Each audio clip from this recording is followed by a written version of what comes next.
గౌరవించే పౌరుడిగా ఏ తప్పు చేయకపోయినా, ఒక్క పైసా అవినీతికి పాల్పడకపోయినా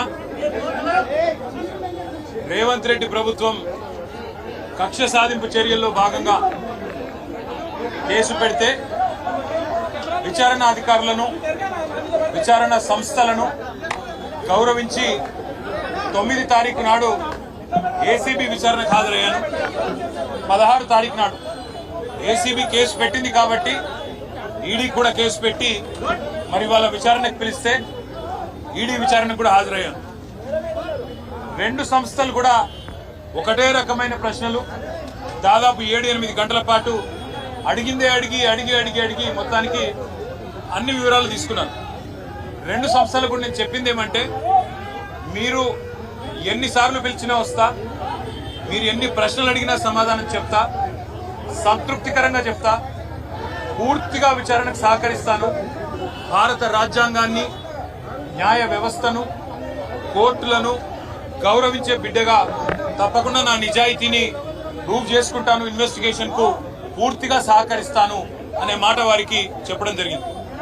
అయితే నాకు ఎక్కడ ఇబ్బంది అనిపిస్తున్నది అంటే, ఇంతమంది నాయకులు, ఇంతమంది పోలీసులు, ఇన్ని విచారణ సంస్థలు, ఇవాళ ఉదయం పేపర్లో కూడా చూసిన ఈ విచారణకి దాదాపుగా 5 నుంచి 10 కోట్ల రూపాయలు ఖర్చు అవుతుంది అని ఇవాళ ఉదయమే పేపర్లో చూసిన.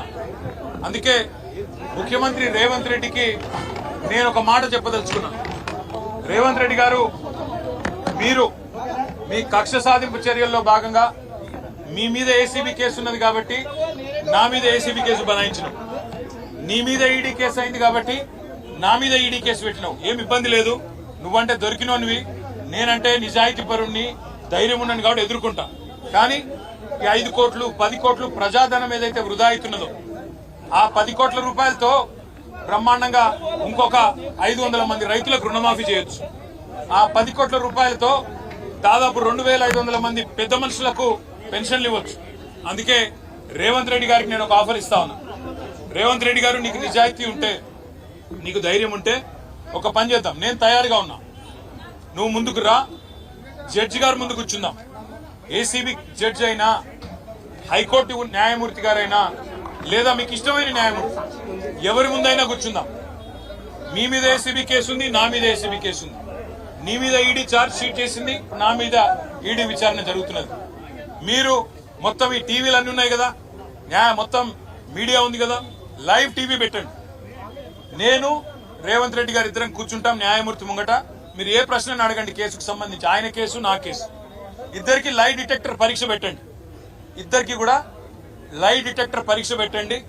మొత్తం రాష్ట్ర ప్రజలందరూ చూస్తుండగా ఒక 50 లక్షలు 20 లక్షల రూపాయలు ఒడిసిపోతుంది. లేకపోతే ఈ 10 కోట్ల రూపాయలతోని అనవసరంగా ప్రజాధనం దుర్వినియోగం అయ్యే విధంగా, ఇంతమంది ఉన్నతాధికారుల టైం వేస్ట్ అయ్యే విధంగా, ఇంతమంది మీడియా సంస్థల టైం వేస్ట్ అయ్యే విధంగా ఈ కక్ష సాధింపు విచారణ మంచిది కాదు.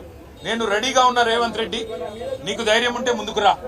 నీ జూబ్లీహిల్స్ ప్యాలెస్ లో అయినా సరే, లేదా న్యాయమూర్తి ఇంట్లో అయినా సరే, ఏసీబీ న్యాయమూర్తి ఇంట్లో అయినా సరే, కోర్టులో అయినా సరే, లేదా ఈడీ ఆఫీస్లో అయినా సరే, ఎక్కడైనా నేను లై డిటెక్టర్ పరీక్షకు సిద్ధం.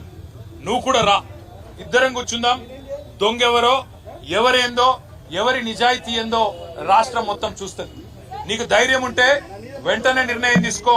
డేట్ నువ్వే చెప్పు, టైం నువ్వే చెప్పు, ప్లేస్ నువ్వే చెప్పు, నేను వస్తా. నిజాయితీగా నా చేయిస్తా. నువ్వు లై డిటెక్టర్ పరీక్ష పెట్టి నువ్వు కూడా పెట్టుకొని కూర్చో. ఎవరు ఏందో రాష్ట్ర ప్రజలకు తేలుతుంది. సరే, ఈ కేసు విషయానికి వస్తే విచారణ జరుగుతూ ఉంది. ఇప్పుడే నేను చెప్పాను, విచారణకు ఇంకా ఎన్నిసార్లు రమ్మన్నా వస్తా, ఎన్ని ప్రశ్నలు అడిగినా సమాధానం చెప్తా, ఎన్ని రకాల పరీక్షలు పెట్టినా భరిస్తా. ఎందుకంటే నిజం, నిజాయితీ అల్టిమేట్ గా గెలుస్తుంది, న్యాయం ధర్మం గెలుస్తుంది. హైకోర్టులు ఉన్నాయి, సుప్రీంకోర్టులు ఉన్నాయి, లోకల్ కోర్ట్స్ ఉన్నాయి. న్యాయమూర్తుల మీద విశ్వాసం మాకుంది. ముమ్మాటికి ఈ రోజు కాకపోతే ఇంకో 4 రోజులకు వాస్తవాలు ప్రజలకు తెలుస్తాయి. తప్పకుండా న్యాయం గెలుస్తుందనే విశ్వాసం నాకుంది.